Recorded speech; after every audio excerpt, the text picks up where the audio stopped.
Welcome to Om Times TV, a division of Om Times Media and Broadcasting.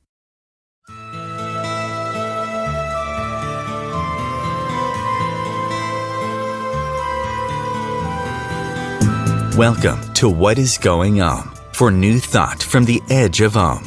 Each week on Om Times flagship radio show, veteran broadcaster, author, and media consultant Sandy Sedgbeer conducts thought-provoking interviews with inspirational authors, artists, musicians, scientists, speakers, and filmmakers who are working at the point where spirituality and science meet consciousness at the very edge of Om. Here is your host, Sandy Sedgbeer. Hello. According to this week's guest, alchemy has become a buzzword in today's world, and unfortunately the more it's used, the more it muddles the exceptional nature of this royal art and its secrets for living a genuine and meaningful life. Dr. Thom Cavalli is a Jungian psychotherapist, a dream analyst, artist, spiritualist, and coach who's authored 2 major books on alchemy: Alchemical Psychology, Old Recipes for Living in a New World, and Embodying Osiris, The Secrets of Alchemical Transformation. He's also written many articles published in Psychological Perspectives, the Journal of Jungian Scholarly Studies, and the Alchemy Journal. Dr. Thom Cavalli, welcome. Thank you. Nice to be with you, Sandy. So you nailed it when you said that the word alchemy has become something of a buzzword. And in the process, of course, it is being gradually reduced in its meaning. It is used so widely in so many ways that it has lost all of its value. How do you feel about that? And what does the word actually mean to you? They say high tide raises all ships.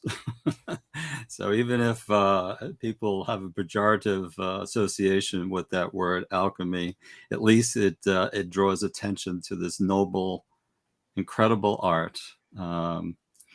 The word itself, the etymology of the word, actually comes from a bit of the Arabic.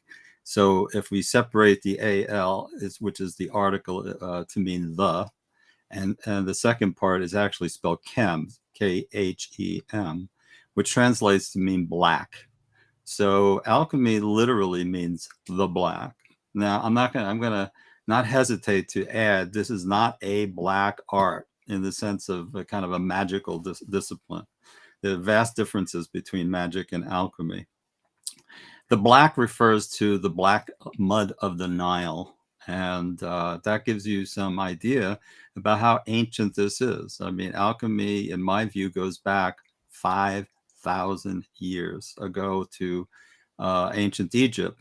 The annual inundation of the Nile is responsible for essentially the civilizing of that vast desert, because people colonized around the delta of the Nile, and they were only able to farm because of the rich nutrients that were infused in the land by this annual inundation. So it has that kind of resonance with blackness, but not in a kind of a magical way, in a very cultural way. And, you know, there are many different alchemies that we can trace from that time to many different cultural periods. There are many, many alchemies practiced in many, many different countries. Well, you say that alchemy provides a map of consciousness that helps with human personality development. Explain that to me. Yeah, yeah. Alchemy, so maybe the way to kind of approach an answer to your question is to understand something that we all are familiar with, and that's evolution, which has to do basically with the physical development of the human being. What's less known and less focused on, and what alchemy is also interested in, is involution. Involution is the development and maturation of consciousness.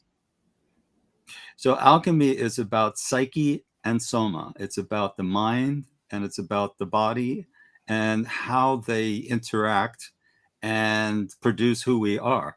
And by extension, who we are, how we create the world that we live in. So alchemy is a map of the development of human consciousness. Oftentimes when I do dream analysis, I say pretty much the same thing, that a dream, for example, is a map that locates where you are and possibly, you know, where you might be. So it kind of is up to you then to locate through, sometimes we use alchemical dreaming to do this, because then it's not just the dream that, you know, we passively had during the night, that possibly we were entertained with and quickly forget, but that it's an evolution that leads to a manifestation. So we gain some, a map is great, but you have to walk the territory. Do you think that alchemy had the same meaning to the Egyptians? No, it did not. What did it mean? The word alchemy didn't come into fashion until 300 BC by a man named Bolus of Mendes. So before that, that term did not exist any more than the word scientist didn't exist in the Renaissance. They were called philosophers of nature. But, you know, a word is just a label on something that had been pre-existent for some time. So Bolus basically wrote this paper on work that had been, he gave it a name essentially. So what alchemy was for the ancient Egyptian was most easily demonstrated, for example, by the mummification process. In their cosmology, in their religion, in their mythology, the mummy was a transport vehicle. It was the transformation of the physical being into the underworld or the afterlife or the duat. They have different names. But then as you kind of go on to 300 AD, with a man named Zosimos, now we're getting away from the sort of craft, material focused kind of alchemy that was done in ancient Egypt to now Zosimos in 300 AD in the Common Era. He's introducing spiritual alchemy. If we progress a little bit further into the medieval and Renaissance period, now we're talking about transmutation of metals. This is the most common definition that people have, transmutation of lead into gold. But as we further go on, and it's with no small thanks and homage actually to C.G. Jung, who then had brought it even further into the realm of psychology, which is the world that I live in and practice. And so there are many different definitions depending on the cultural periods. And it's not a straight line. Alchemy started in ancient Egypt. It was picked up by the Muslims. It was brought into Persia. It was then migrated to Spain, entered into Europe. I mean, that's the classical line that you'll read in most textbooks. Yeah. But we can't ignore the fact that alchemy was also happening with a different nuance in China. So they didn't talk about the philosopher's stone. They talked about a panacea. They were interested not in changing metals. They were interested in longevity and health issues. Alchemy was also called by the name of rasa in India. And it's really fascinating to me that when you start to connect these dots over this long millennia, I propose, and in fact, I'm writing a paper right now that proposes that alchemy is an archetypal pattern. Interesting. Because, as you were speaking and explaining that, it occurred to me that alchemy is just a process. If it's just a process, then it loses some of its magic. Well, that's a very astute point. It is a process, but in the year, I think it was April 27th, 1627, I believe, there have been very bifurcations in the history of alchemical development, but it was on that particular date when Newton, who, by the way, was a practicing alchemist, he wrote more about alchemy than he did about optics and gravity. On that date, he was the president of the Royal Society, and the Royal College, I should say. And it was on that date when the first empirical experiment was successful. So it was they were able to translate a hypothesis into an actual result. That's basically, in my view, the beginning of empirical science. Now, what does it have to do with your question? Is that the attitude that people had during that time shifted in terms of consciousness. Before that date or that general period, there was a kind of a fusion between self and object, or between the self and nature. We were immersed in nature. We didn't have this dualistic split, okay? And the split then finds its way into scientific methodology. And what do you have with research methodology? You have a model that it can't eliminate consciousness, but it certainly goes to a far degree to reduce it. They're called probability quotients. You want to reduce consciousness, meaning the participation, the conscious participation of the experimenter, which is completely radically different than how alchemists works. In other words, that consciousness was a deliberate, critical part of the experiment. But as we go forward and trace this to the year 1900, you have a man named Max Planck. And what did he do? He introduced this weird-ass physics called quantum physics. That was a very, very critical year, 1900, because it was in 1900, for example, that Freud had just published his interpretation of dreams. Basically, it was bringing in what's called the reality of the psyche. In other words, consciousness is burgeoning up.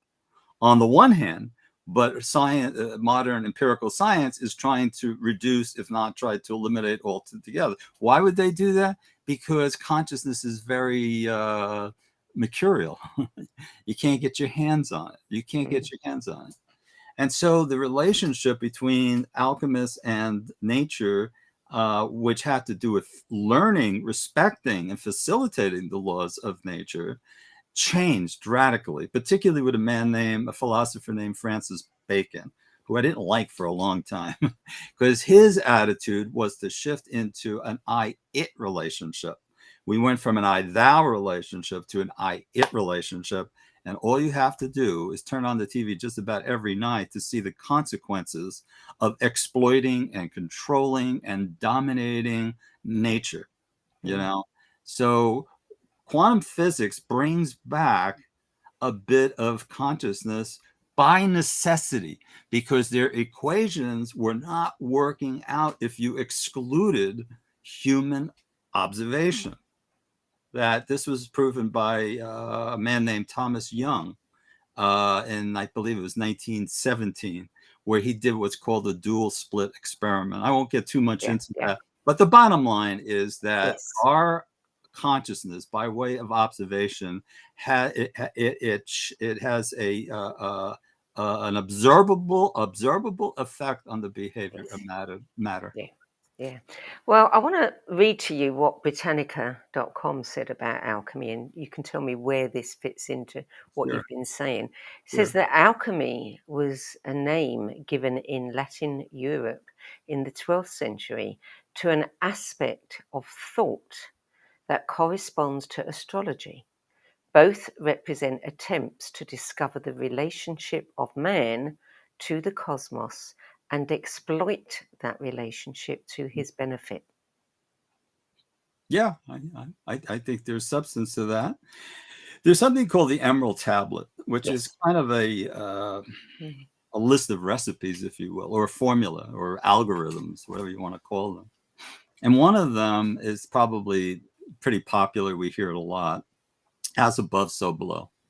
But if you have to read the whole statement, though, it's as above, so below, for the making of the one thing. The one thing is synonymous with the Philosopher's Stone, which is the goal of all alchemy. As a psychologist, the way I understand the Philosopher's Stone, it's a state of consciousness. And there are, I just did finished another series of lectures on this. And I named off about 12 attributes that describe what does that mean, you know? And why a stone, by the way? Well, a stone doesn't move. It doesn't change. It has a sense of impermanence. So as above, so below, it brings us to the sister science of alchemy, which is astrology. Okay. And again, we have evolution and we have involution. All right. So when we take up that incredible statement that Carl Sagan made so many years ago, essentially saying that we are composed of stardust. He wasn't being romantic. I mean, it sounds romantic, but we are literally created by supernovas, you know, all the rich minerals, gold and the rest of them come from the collision of these stars in a process called planetization, this crashing and crushing, and then cohering.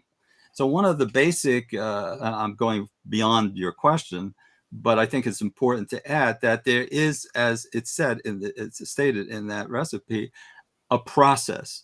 And the principal process goes by another recipe, which is in Latin. It's solve et coagula. Solve et coagula simply means dissolve and coagulate. Okay. That we physically, mentally, spiritually are in a constant process of things falling apart and then being reconstituted through the work of alchemy at a higher level.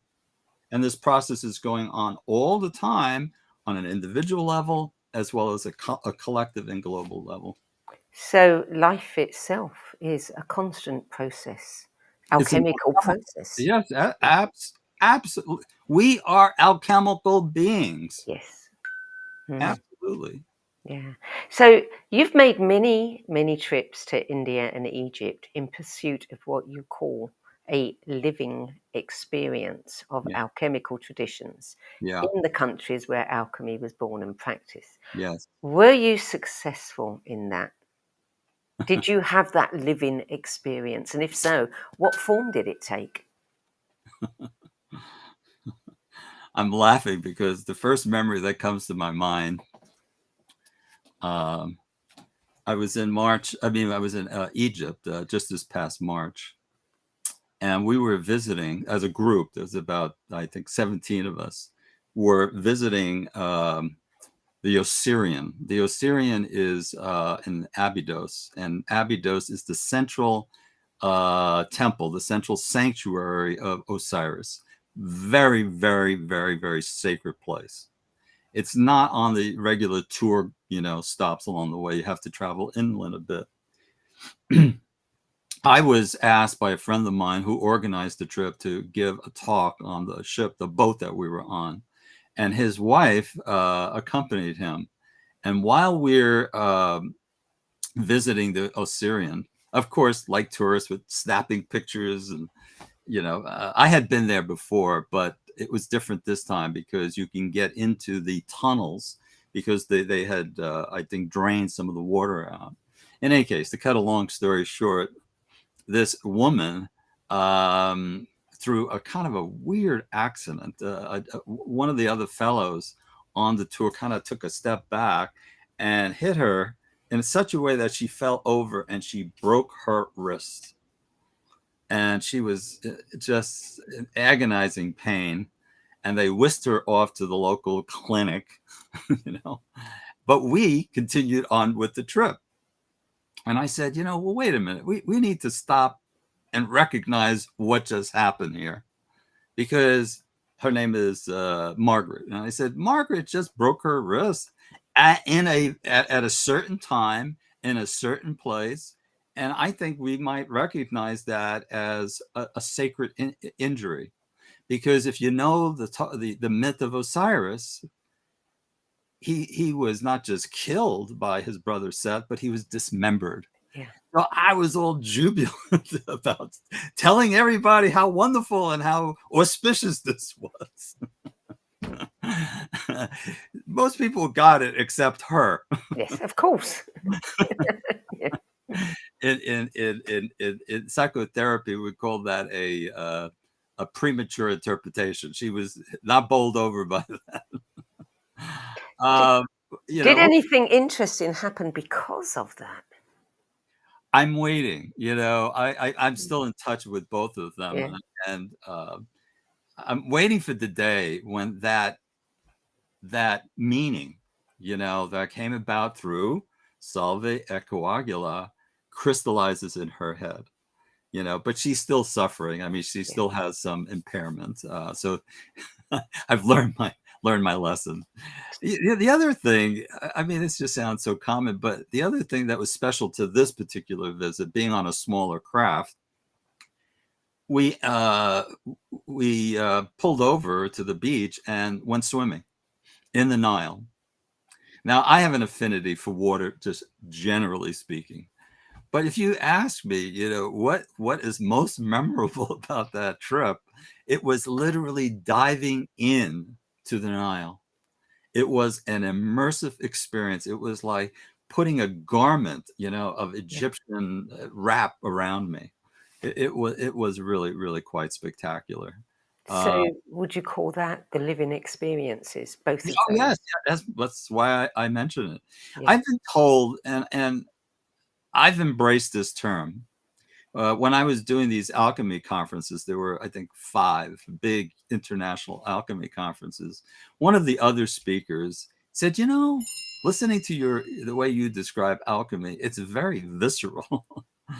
And I think that's the right term. It's just like the examples that I just gave.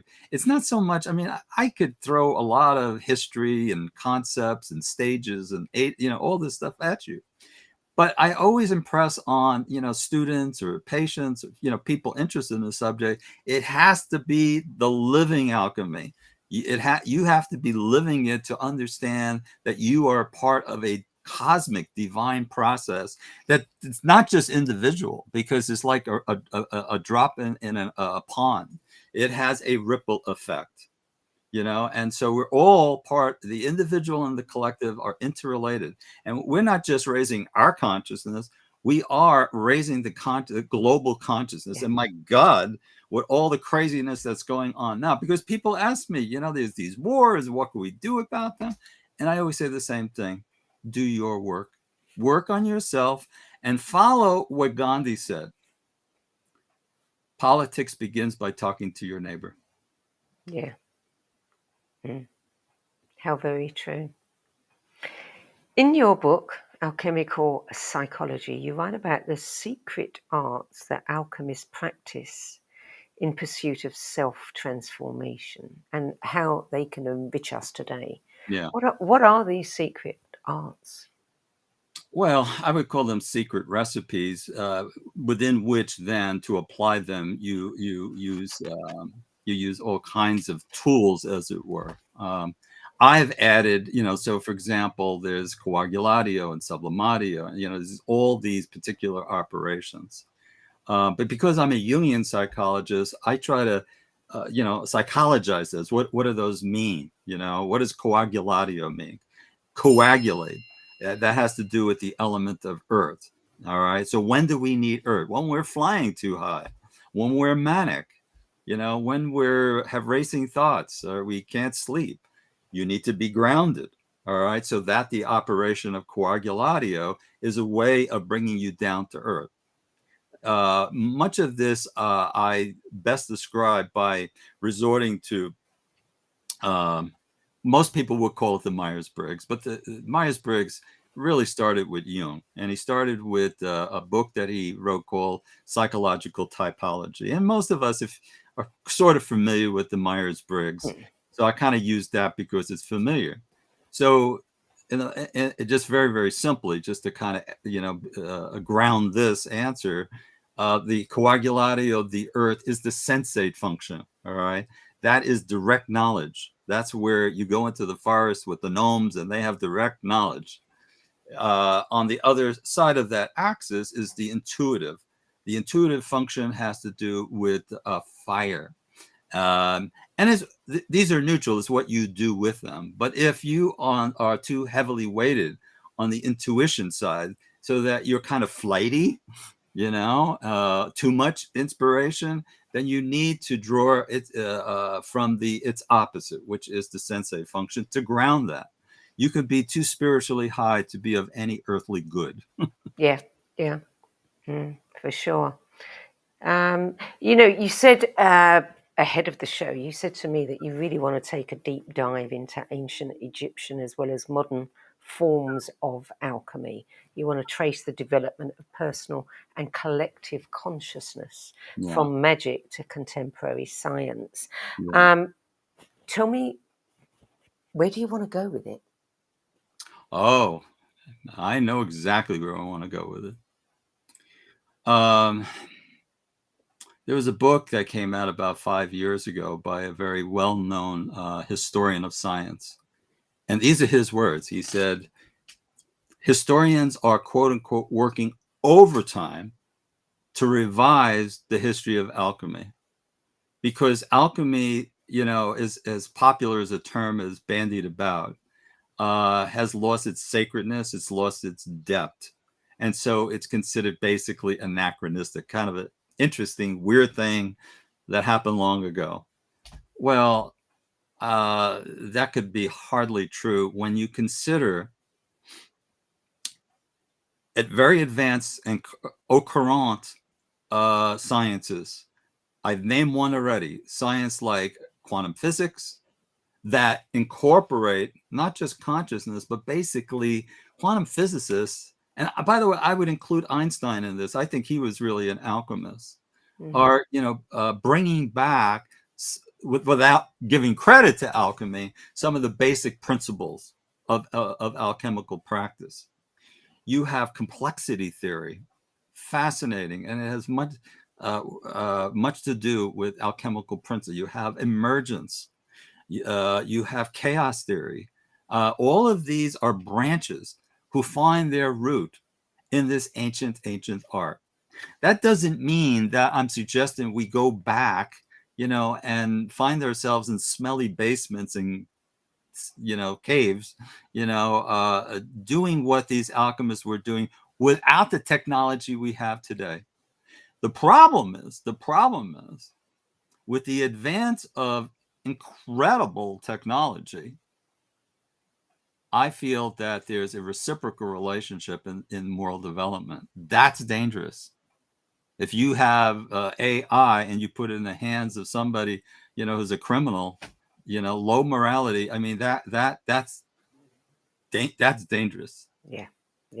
I also want to add, because you mentioned the word magic. So Actually, can I just hold you there, Tom? Yeah, because yeah. we do have to go to break, and I really want to hear this. So Sure. hold that thought in your head.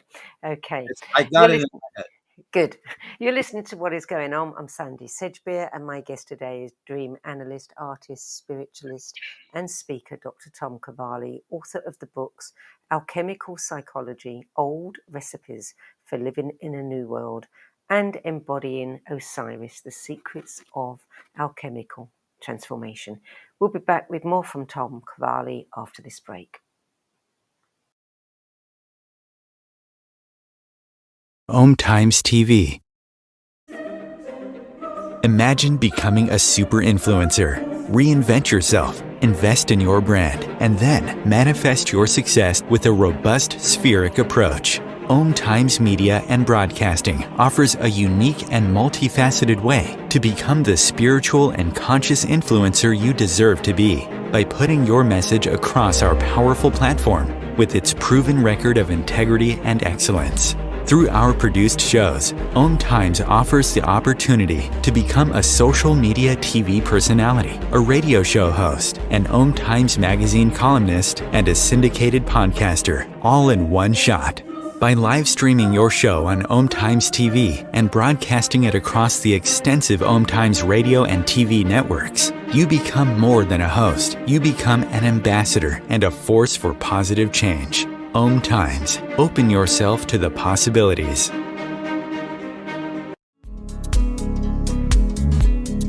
Hello, I'm Sandy Sedgbeer, host of Om Times' flagship radio show, What Is Going On? And as an author, editor, and 13 times book judge who's read thousands of books and interviewed hundreds of authors, I'm constantly asked what's really worth reading and what's not.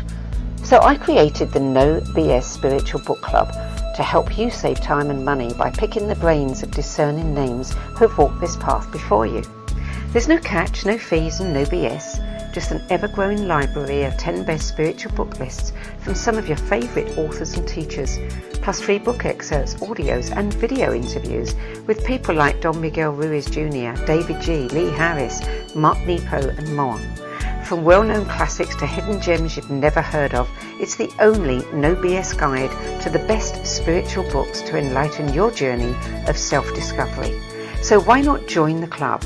Get inspired and save money at the nobsspiritualbookclub.com. There are 16 million children struggling with hunger in America.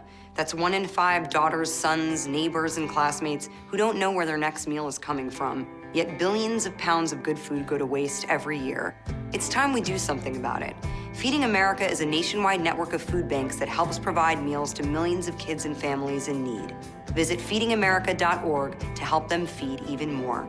Together, we can solve hunger. Together, we're feeding America. Welcome back. Thom Cavalli, empty your brain. That's a dangerous place. I'm sure. Well, let me kind of pick up where we left off, and I'd like to paint a picture. Most of us by this time, I think, have seen these amazing pictures from the James Webb telescope. Mm-hmm. That is literally providing us images of galaxies that are literally billions and billions of light years from here. It's amazing. But if we invoke what I said earlier, the alchemical expression, as above, so below, then we might envision how deep the psyche is. Does that make sense? The psyche, the inner world, is everywhere as distant and deep as the far reaches of outer space. Yeah. And we have just scratched the surface.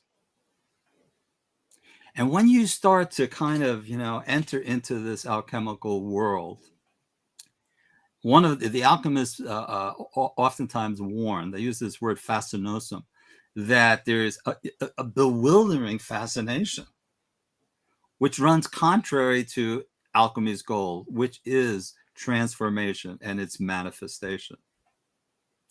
But when we see these images, either from without or from within, we might have an archetypal dream, that comes to us, or something like this, that it bewilders us.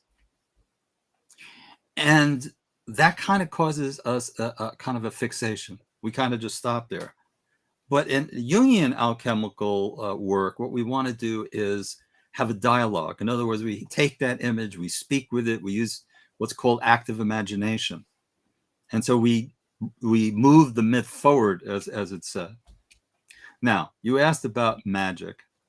I'm not a big advocate of magic. So let me point out one essential difference between magic and alchemy. Magic is based on will. It's garnering the will to direct nature.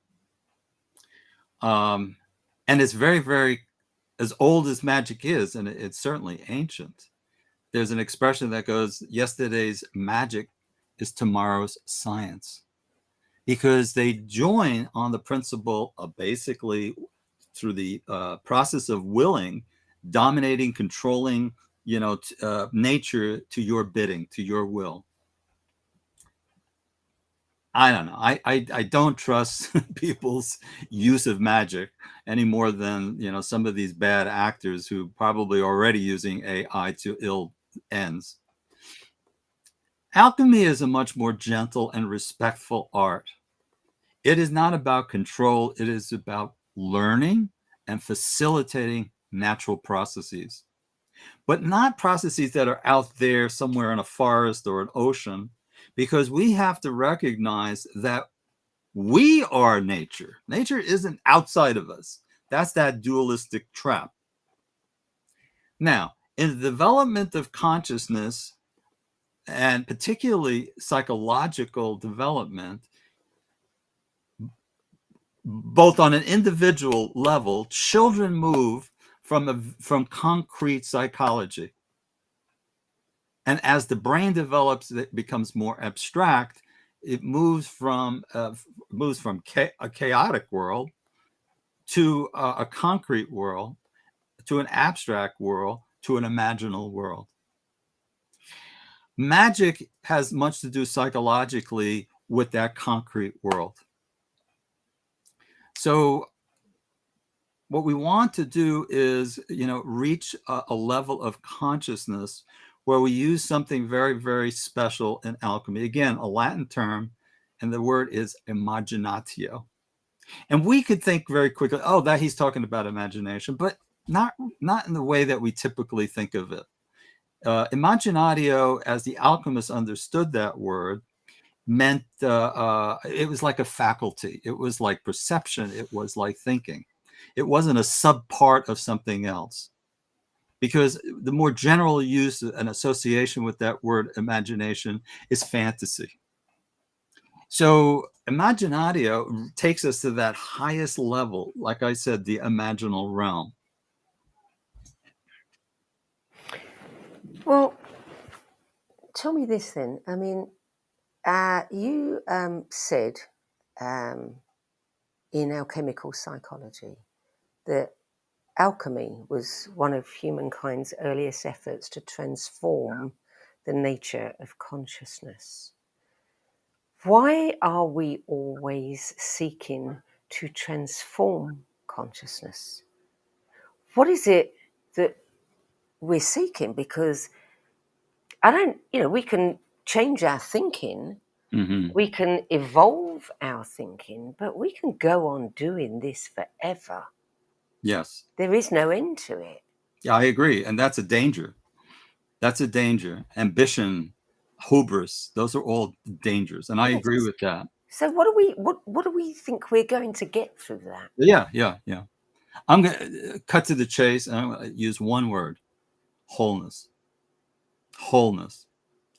Now, we're not all born sick, but we are all born inadequate. There's a split that happens. I'm using alchemical terms here: spirit and soul divide. And we have, those words can be used interchangeably, but in alchemy, there's a particular difference. The spirit is related to a more masculine energy. And I don't mean gender-wise. I'm talking about an archetypal yang energy. And the soul is the feminine energy. And what we're really trying to do through all of these Herculean efforts is to rejoin them. Going back to what I said about science, it's a spiritual pursuit. It's spirit-run riot. And whether we call it consciousness, or we call it soul, or we call it the archetypal feminine, without that, we see all the consequences of that division and the lack of wholeness of bringing them back into unity. Can we bring them to unity while we're in physical form? I've always felt we hear everybody feels separate. Everybody feels separate. And I sometimes wonder, is that because we, in ourselves, somewhere, we know unity? We know what it is to be at one with Source. And while we're in a physical form, we don't have that.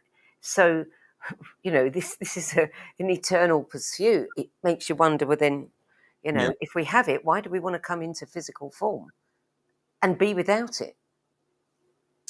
There's an expression that I read recently that we are spiritual beings having a human experience. Yeah. Yes, but my question is, why would we want to?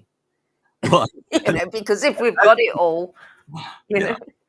Well, I mean, in part, to answer your question, or at least come a little bit closer to what you're asking, here's the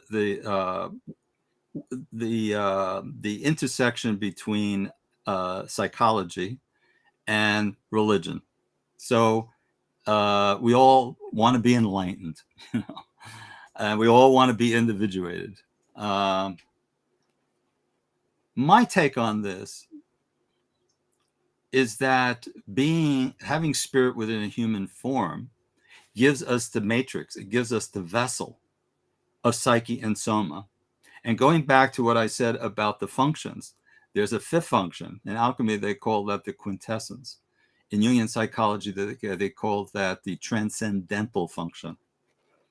And the transcendental function, psychologically speaking, is that we can draw the right combination of any of those four functions that fit the optimal requirements of any situation.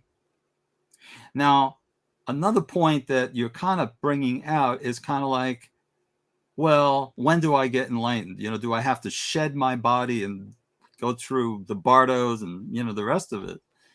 I don't think so. Sandy, I'll ask you, have you not had a moment of enlightenment?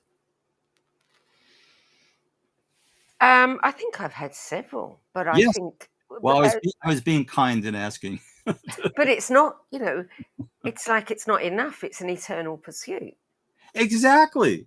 I don't think that, for all the value that Jung's model of the individuation process, I don't think you ever get there. No. But the real question is not quantity of our days pursuing this. It's the quality of experience. That's why Jungian psychology is called the depth psychology. So wishing and working for immortality isn't increasing the number of our days. It's deepening every moment. And in that moment, can we integrate all of what we are? And that's precious. Well, can we know all that we are? You know, the famous saying, know thyself. We think we know ourselves, but we are constantly changing what we think we know about ourselves. So can we ever truly know ourselves? The roots of Jung's studies into alchemy began with his research into Gnosticism. And Gnosticism basically is saying that we can have direct knowledge of the divine. Even in Hinduism, there's Brahma, but there's also the Atman. The Atman is a reflection of the above. It's the soul within us. At the end of his life, or towards the end of his life, Jung was approached and interviewed by a BBC reporter who asked him, "Do you believe, Dr. Jung, in God?" And he hesitated for a millisecond. He said, "No, I don't believe in God. I know God." So there are those precious moments when this artificial division, between us and the world out there dissolves. And there's a transcendent experience, that might just last a minute, that we have. Gurus, enlightened people are no different than us, except in one way. They have those moments, but they can live in them. They could sustain that high level of consciousness. For the most of us, I love what I do, and that is being a midwife to people's individuation process. And, even when I do dream analysis, I say, look, you might not ever remember a dream, but if you do X, Y, and Z, it'll come to you, and it's self-reinforcing. Why? Because when you can translate that dream out of its affective, imagistic state and see, that it's materialized in a change of behavior in you, your attitude is going to change. You're going to be much more receptive to this kind of very puzzling, weird world that is eclipsed by the Western mind. Yeah. We've got about 12 minutes left. I want to know, there's a few more questions I want to ask you, but I want to know first if you feel that in wanting to go deep, you have achieved that, or is there something else that you want to bring up? That I personally have achieved? No, in our conversation that you've said what you wanted to say when you wanted to go deep, or is there something else that you want to discuss? Well, given the short period of time that we've talked, I'm impressed. I think we have good chemistry, and that brings us to a depth, where the language might be a little bit different, but we're talking about the same thing. So no, I'm pleased with what we're talking about. What I want, though, to see is that this is not just an interesting talk, that I call it, we're all afraid of AI and MAGA. So I played around with these acronyms and abbreviations. So to me, MAGA is make alchemy great again. Make alchemy great. My one, I heard this at a conference, actually, the Sister Giant conference in 2017, when a British reporter was doing a panel discussion, and it was very, it was all around MAGA. And he said, and I thought it was priceless, it should be MAGB, make America great, Britain again. And I thought that was very funny. I could just imagine what people would do with that one. Well, it is funny. At the risk of being too literal, when I was in school as a kid, you don't hear it too much now. What we were presented with in history class is alchemy as a melting pot. What a perfect alchemical image. And it is, because America is a melting pot of diversity. Yeah. And there's tremendous clashing, that's the dissolving, that's the solve. But we managed for all these hundreds of years, a very young country, but so far we're still around. Well, would you not say that is exactly what we're experiencing now? When we look at, the amount of, something like, this was a couple of years ago, 60 million refugees on the move who have been displaced. People are going to countries that they never would have considered before because they can no longer stay in their own country. Are we not going through this melting pot all over again? Absolutely, absolutely. Yeah. And this is a difficult concept to get across. Excuse me. It's the role of the feminine. It's the role of the feminine. There are three levels or places where the feminine enters into alchemy. One is the Sora Mystica, the sister of the mysteries. She's the feminine helper. You can't have an alchemical experiment without a man and a woman because it leads to the royal marriage, which is an integration of those forces. But then you also have the man, and principally men were practicing alchemy with a few exceptions. And so he had to come to bear and recognize and work with his anima, which is soul within him. But to my point, there's a third place, and the third place is the anima mundi. The anima mundi is the world soul. Yes. And the world soul is consciousness. And she throws out all kinds of forms that to us can be inconvenient and even deadly. But the order, it's like in nature. If Anima Mundi sees that, gee, the brush is, all this brush needs to be cleared out, impersonally, because she's about global consciousness, she's going to send a lightning bolt that lights up all of this to reduce all of that scrub brush to ashes. But she don't care much if it burns through a human community. Yeah. I mean, that is a very dispassionate. I mean, on a local level, it's disgusting and horrible. It's hideous. It's tragic with these mass migrations. But there is another archetype, and that's the archetype of war. And war brings with it benefits. And now in the immediate time, you don't see that.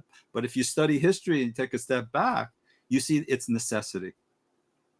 So in a sense, turning, lead into gold, which everybody associates with alchemy.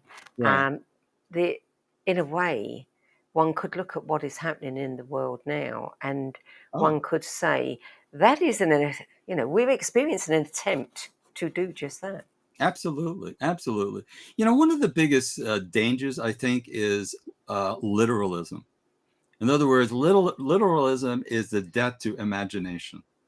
And so what we want to do is symbolize. We want to go from the literal, understanding and perception of what's going on, which, for example, leads to fanaticism.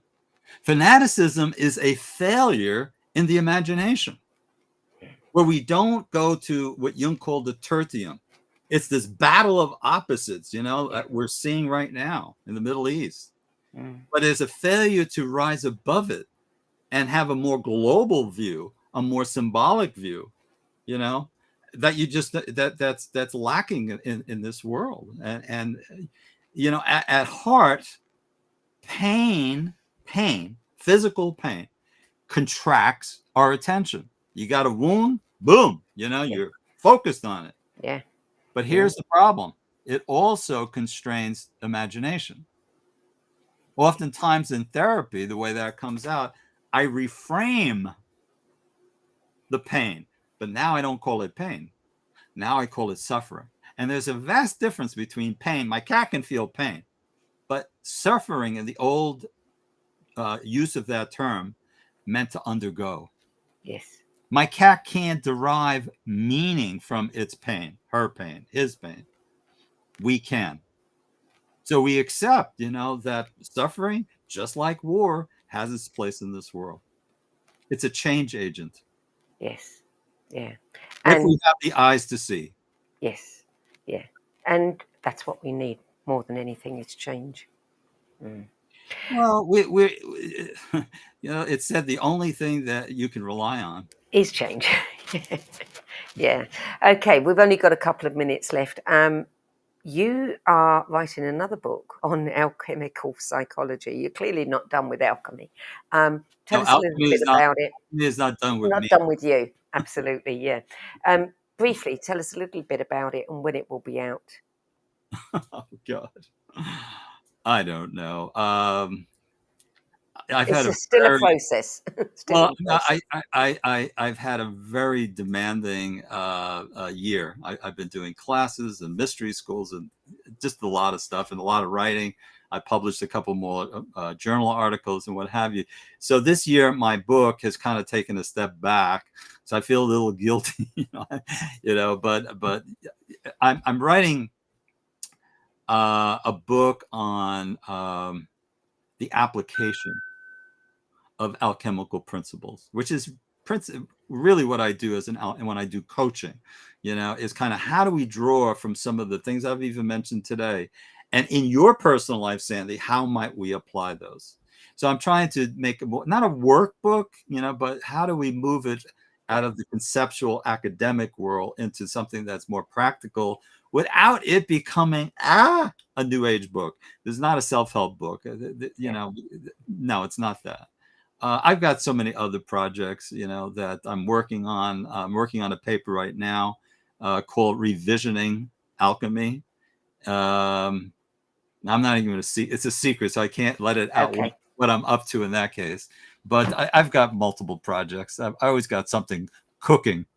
Okay. Well, we're not done with the discussion on alchemy. It's a fascinating topic. So come back when the book is ready and we can discuss it then. Yeah, I mean, we're talking about 5,000 years of history in an hour. Yeah. Yeah. Impossible. Thom Cavalli, thank you so much for joining us today. It's a pleasure. It's so nice to work with you and see you again, Sandy. You be well. God bless. We've been talking about Thom Cavalli's books, Alchemical Psychology, Old Recipes for Living in a New World, and Embodying Osiris, The Secrets of Alchemical Transformation, which you can find at most online bookstores. For more information about Thom Cavalli's seminars, events, and performance art workshops, which I understand are quite special, visit his website at alchemicalworks.com. That's it for this week. I'm Sandy Sedgbeer. I'll be back with another edition of What is Going On at the same time next week. Till then, goodbye from me, and thank you again to Thom Cavalli. Namaste.